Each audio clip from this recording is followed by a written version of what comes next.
Leanne, Pilkington, welcome to the Agent's Edge. It's great to have you here. I actually don't know what's the best way to introduce you, given you are the owner and CEO of Lang & Simmons. I think you're the most important one there as a CEO, but all the boards that you are on, have been on, and your profile, give us all a summary of where you're at today. Okay, so I am just about to finish up my term as REI NSW board member. Obviously, I'm the immediate past president, and I handed over to you 2 years ago now. Do you believe that? I know, it's crazy. Gone so fast. Current deputy of the Real Estate Institute of Australia. I'm on the Real Estate Industry Partners Board. I'm a trustee on the Real Estate REI Super Board, and obviously Lang & Simmons as well. And I'm also the chair of a charity called Sister to Sister, which is a mentoring program for at-risk teenage girls. How? How do you manage that? You're probably one of the most prolific people in the Australian real estate scene. There wouldn't be too many people because of all your involvement in the industry over the years, but more recently, probably in the last sort of 5 to 10 years with your board roles. I started answering the phone as a 12-year-old in my dad's office in the Hills District on a Sunday. And I also used to do his letterbox drops. I have a vivid memory as about maybe a 10-year-old with my little brother and sister, who were very little at that stage, hiding under a truck in a thunderstorm because we were out delivering letterbox drops. So yeah, Dad was that was those days, that was responsible parenting, right? But yeah, I worked for Dad. When I left high school, I was planning on going to university. I started working for Dad and liked the paycheck. So I stayed with him, but I went and studied 3 nights a week. I was working in Baulkham Hills, driving 3 nights a week into the city, which in those days there was no M2. That was a really big commitment. Long trip, yeah. Yeah, 3 nights a week for 4 years to become a valuer. In the first year, I realised I was not going to be a valuer. I was really bad at maths. I don't even know what I was thinking. But my thought process was really, I want to be in the real estate industry. I love the industry, but I'm not sure I want to be a real estate agent. And so I explored other options. I was a receptionist, and then I was a property manager, and then I was a salesperson. And then when I left Dad, I had a short stint in recruitment and then went into shopping centre management. So I did commercial leasing and management as well as retail, which I really enjoyed. The only qualification I had for that was I was a really good shopper. And that sort of, I translated that into shopping centre management. And so that was good for a while until the building got sold to new people, and then it wasn't so good. I've sort of been on record about sharing my Me Too moment, which is nowhere near as dramatic as a number of people are recently sort of talking about, but still it was enough for me to go, I'm out of here. I don't want to do this. And then I've been at Lang & Simmons since 1995. So next week is my 28th anniversary at Lang & Simmons. Wow. How did it start with Lang & Simmons? Obviously, you've left the shopping centre side. I didn't know anything about that, to be honest. But yeah, back at that very, if you just stopped there and you said, well, look, what have you actually done in your career? You've pretty much covered every single base, I think, by the sound. Yeah, because I also worked for a short time when I left the shopping centre because I left in a hurry. I famously said, yeah, this is what you can do with your job. And they said, okay, you can finish up today. And I said, no, I won't be finishing today. Today I'm going to the pub. However, tomorrow I'll be back because I've got obligations to my tenants that I need to fulfill. And they're like, no. I said, you don't understand. I'm coming back whether you want me to or not. So it's pretty funny when you look back at those conversations, but I felt my obligations to my tenants. I couldn't walk away. Anyway, so yeah, then I went to a property developer, and then I ended up at Lang & Simmons. The general manager at Lang & Simmons at the time, I actually studied with. We did our auctioneering certificate together. Who was that? John Bradshaw. Yeah, right. Okay. Yeah, so John and I studied together because back in the day when I did my valuation and then I did my real estate license and then I did auctioneering, because you didn't do it all together. So it took forever and a day. But yeah, John and I were mates, and he rang me and said, I've been promoted from auctioneer to GM, but I need someone like you on my side, but I can't afford to pay you very much. And I'm like, you know what? I'd had such bad experience. It's a lesson that I've really learned. If you've had a bad experience at work, doesn't matter how much you get paid, you realise that life's too short to be unhappy doing what you do every day. So I took a 30% pay cut to come and work for John at Lang & Simmons. And our friendship barely survived, to be frank. In the end, he got the sack and I got his job. Oh, right. At that early stage, did you ever sort of expect that you'd end up, owning Lang's co-owning? No. You're going to say co-owning Lang's? God, no. So my dad owned 3 offices in the Hills District from the early 70s, and it was a pretty volatile time. And Dad made and lost a lot of money, and the stress that it put on the family was enough for me to go, I never want to be a business owner. So I never entertained the idea of owning a business as a result of those early years with mum and dad. What happened with Lang & Simmons, I never expected to be the leader of the business, to be honest. I was in shock when Tony Anderson was the one who promoted me to GM. And then later, when our next lot of owners said to me, it's time we put our managing director at Lang & Simmons. This was about maybe 2015. Time we put a managing director in at Lang & Simmons. And I was like, you've got to be kidding me. After everything that I've done, you're putting somebody over the top of me. And they're like, no, we're promoting you. And I'm like, oh, all right then. Didn't occur to me.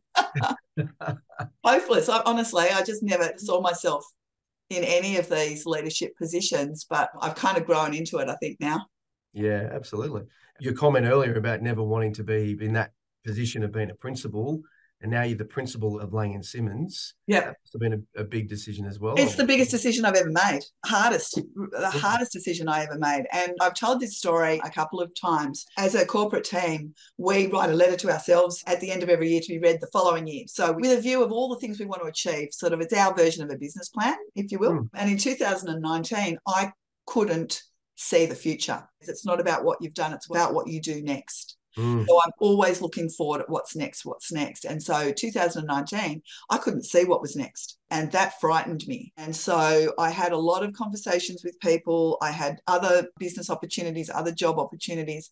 But when it came down to it, I couldn't leave Lang & Simmons. I just had this really strong sense of obligation and love. And I don't know, I'm just really entrenched with the brand. And so in my letter to myself, I wrote, it's December 2020 and Lang & Simmons have new owners.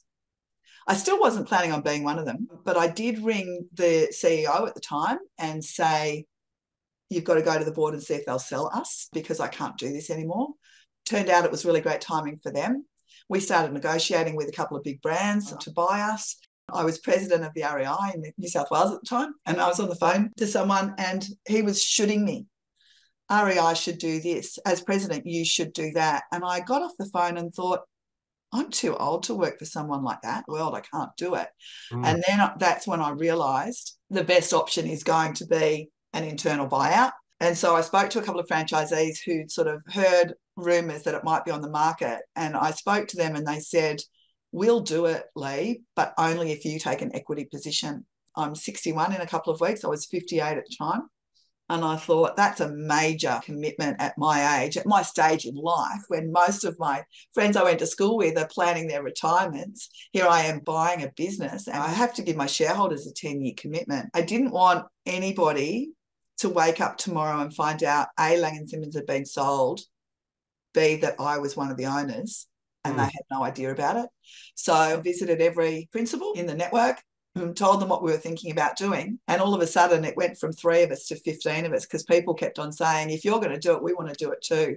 And I'm like, oh God, I don't have enough shares left. So I've got some shareholders with like 1.25% because we started going, okay, you have 10%, you have 10%. And it's like, oh, we don't have enough left now. I was just in shock. And I had a lot of people that were outside of Lang & Simmons. So a lot of suppliers, a lot of different people saying, we'd love to invest in you. And I'm thinking, you know that you're doing a good job, right? For all of these people to actually have the faith in you to want to invest financially in what you're doing was really quite humbling. We ended up, all of the Lang & Simmons shareholders are either corporate team members or business owners within the brand. Which makes you quite unique, really. I mean, there's a lot of brand themselves as family companies and things like that, but they're fairly big corporate entities, really. I mean, yours is a very different model because if you talk about family, you pretty much, if you're a franchisee and you're a shareholder of the franchisor and you've been with the business as long as you have, it's pretty hard not to assume that you do feel part of that family network. It's a really, it is a very unique culture and a very unique structure. And what's been great, you've seen that in the last couple of years, we've only owned the business 2.5 years. And in that period of time, we've made more changes than I did in the 10 years before that. We've got lots of new services that we provide our franchisees, lots of new departments within, my corporate team's gone from 4 to 12 in 2 years. And these were all ideas that I had 10 or 15 years ago, but I couldn't get the support to do it. And what's different now is all of my business owners have another source of revenue. Yes, I need to be profitable. They don't need me to be massively profitable. They would rather me spend the money on resources and good people and all of that sort of stuff to provide a better service for them. It's really remarkable the way that it's working. Yeah, you guys have created like those changes that you've made. You want to talk through some of those and what it looks like for you and the business moving forward? Yeah, sure. So I've been a franchisor for so long that I was pre-internet, right?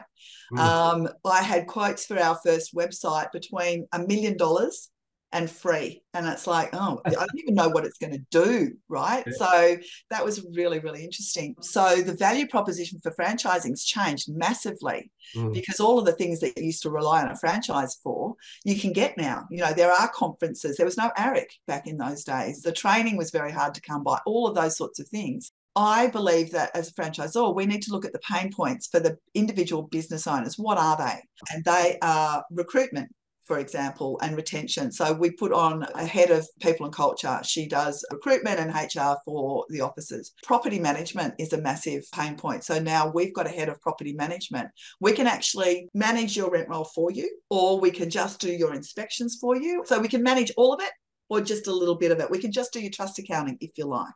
Yeah, right. We've got centralised agent support because we were finding a lot of our new business owners were really good salespeople, but couldn't focus on what they were good at because they were doing all of the other stuff. So that's where property management came in, centralised agent support. We could put the properties up on the portal, order the signage, all the stuff your sales support person would do, we can actually do for you. We've got training programs for every part of the business. We've got a mentoring program for, doesn't matter if you're a receptionist or a business owner. I'm one of the mentors. I've had a couple of business owners actually request me as their mentor, and that's awesome. I'm always happy to do it. And we've got lots more that we're working on too. Yeah, you're so much more hands-on probably now, even than what you were in the previous years, because you have got those resources and you understand what it's like to go through that process as a principal. And the other thing I was just sort of going back to your point about your dad, like the thing that is underestimated, I think, about running a real estate business is that it is not easy. It is a really challenging thing to do, and you can't rely just on yourself. You've got your own people, your own resources. But if you've got,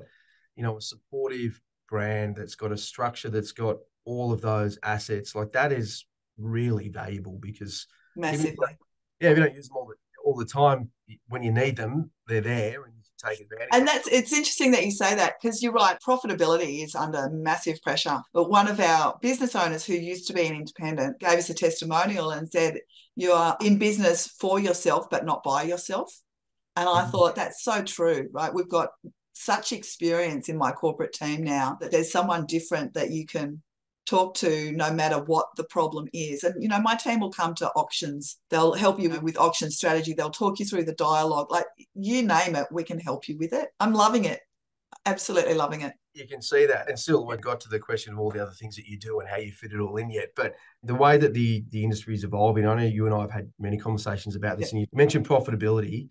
Profitability is kind of almost secondary to what everybody talks about in this industry, which is GCI. If you are making $1, but it costs you $1.10, well, it doesn't matter how much GCI you bring in.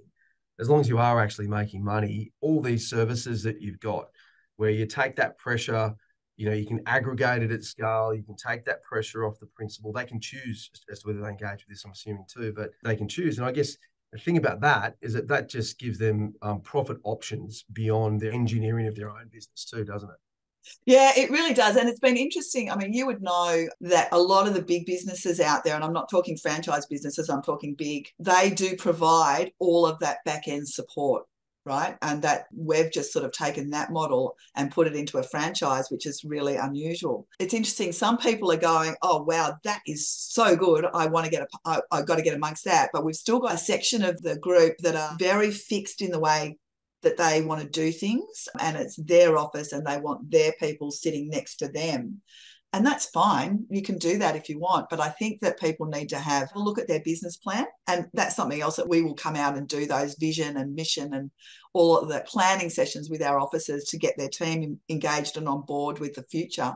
But you really need to have a good hard look at your business and what it is actually costing you, and just work out, if you've got a couple less headcount and we look after those people for you, what's that going to do for profitability?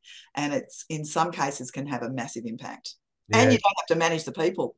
Oh, I agree. And look, I think one of the dangerous comments, which I know as a former principal and even as an auctioneer, I say this is, it's just another, whenever you're going to make investment, it's just another sale. It's going to make another sale, or I was going to do another auction.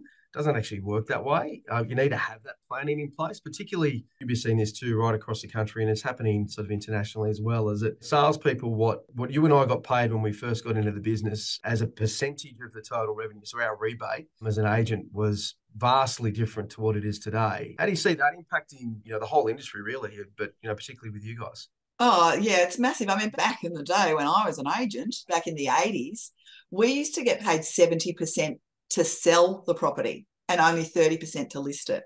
So that tells you how different the market is today. It's all about the listing now. So after all of that, if you did both ends of the transaction, what was it, like 30, 35%, 40%? Yeah, about 35%.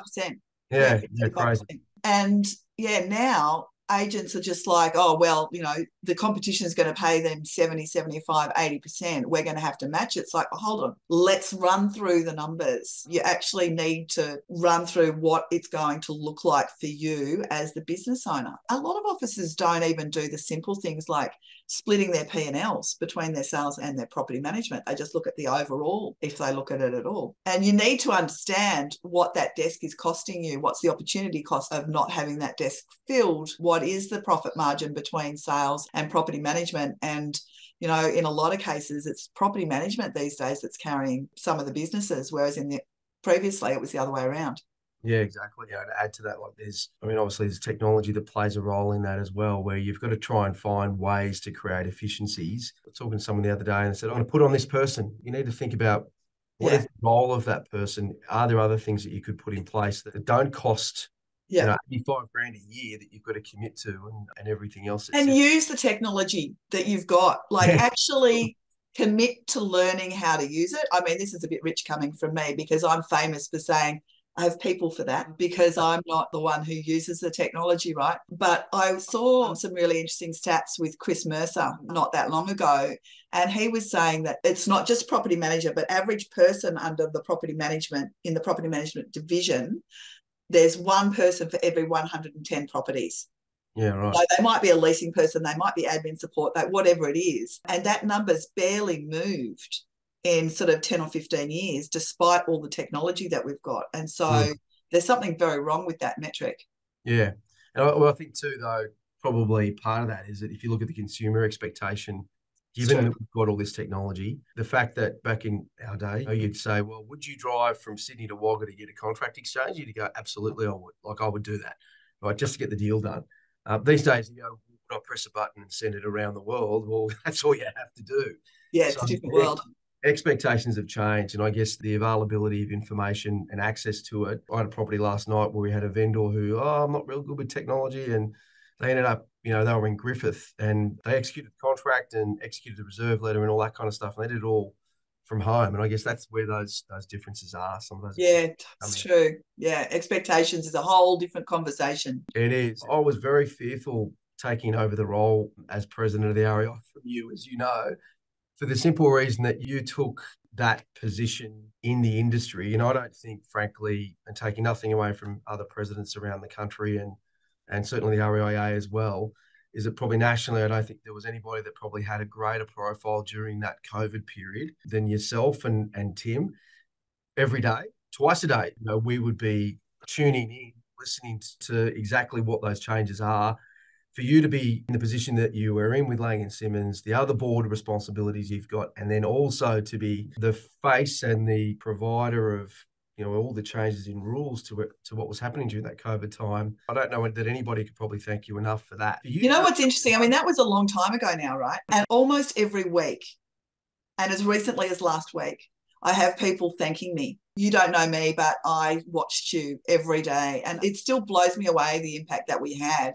And I still remember saying to Tim, we're going to have to do a Facebook Live, love.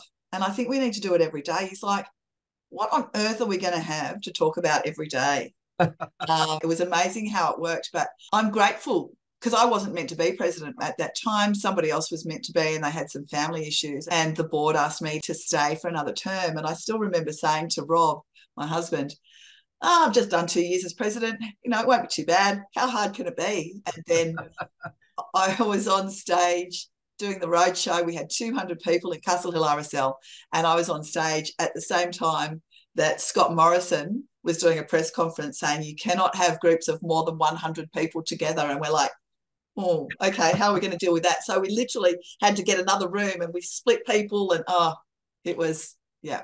I'm good in a crisis though, Pete.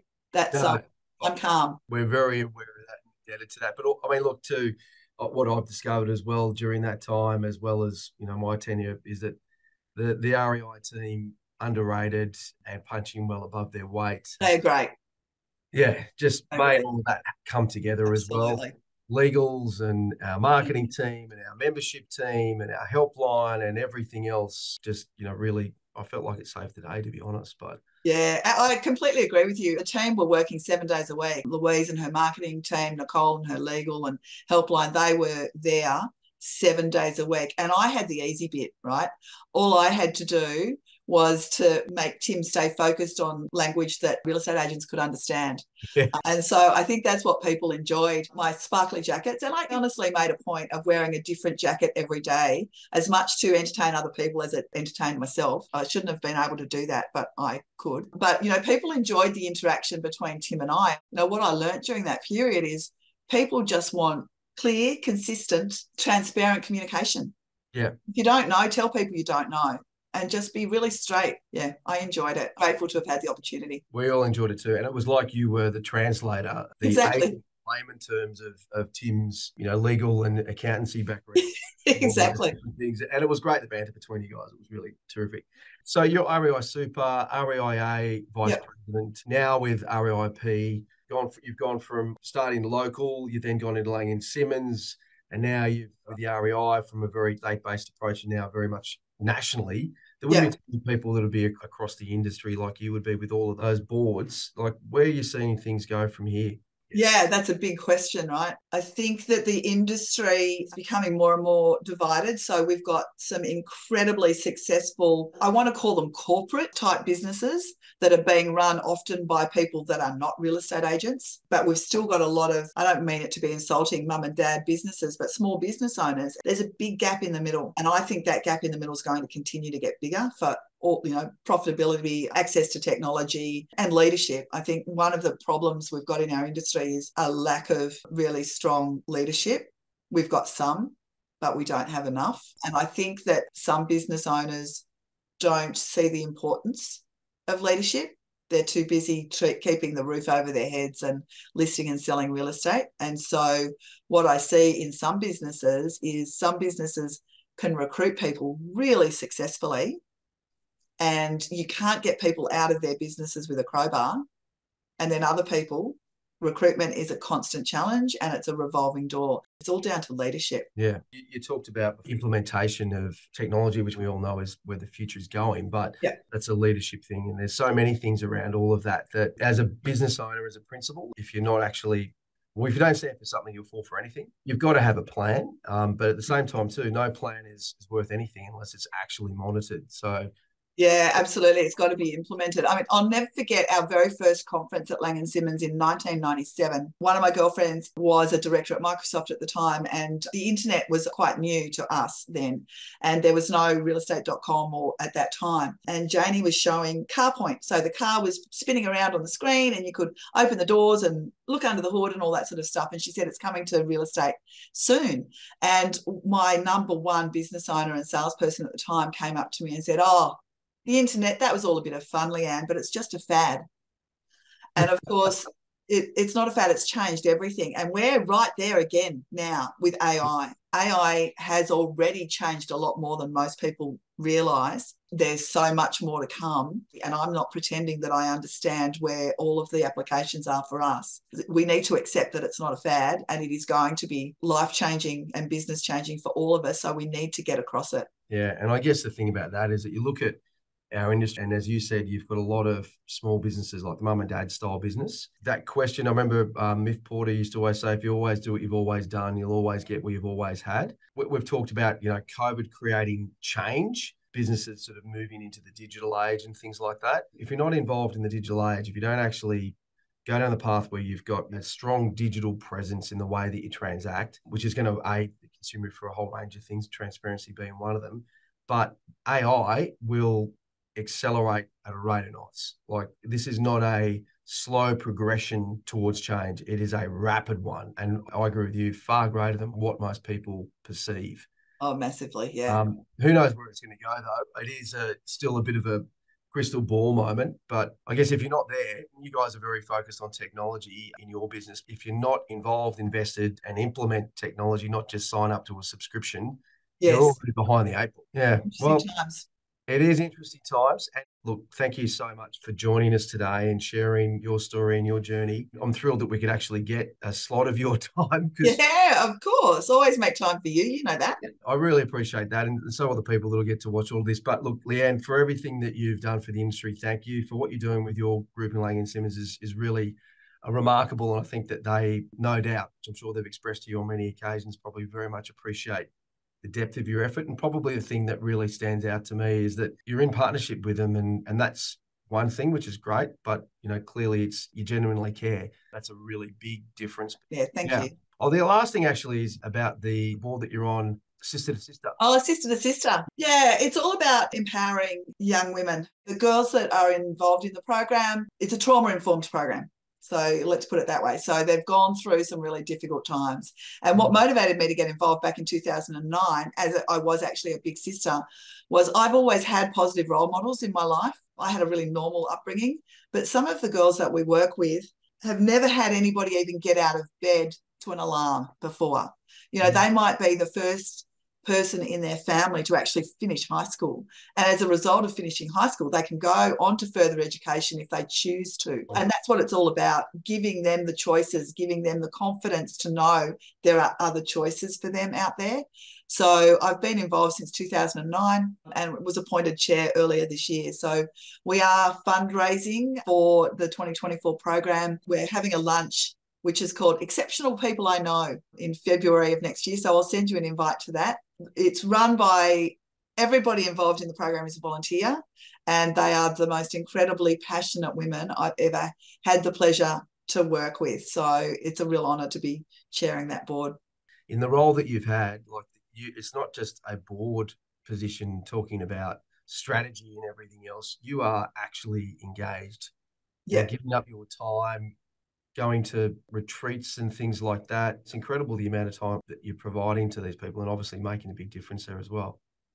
Yeah, I'm in boot camp. So boot camp's a 3-day experience when the big and little sisters meet each other. I actually credit all of the ridiculous things I had to do at boot camp for my willingness to get up on stage and actually speak and do some of the crazy stuff that I've had to do. I don't think I would have been game enough to do it if it wasn't for the whole sister to sister journey that I've been on. So yeah, I'm grateful. Yeah, that's great. We'll look out for anything we can do to assist with that in letting people know about that event and the fundraising. I'm happy to help out. But thanks again. Really appreciate your time, and yeah. Thanks for the opportunity. It's great.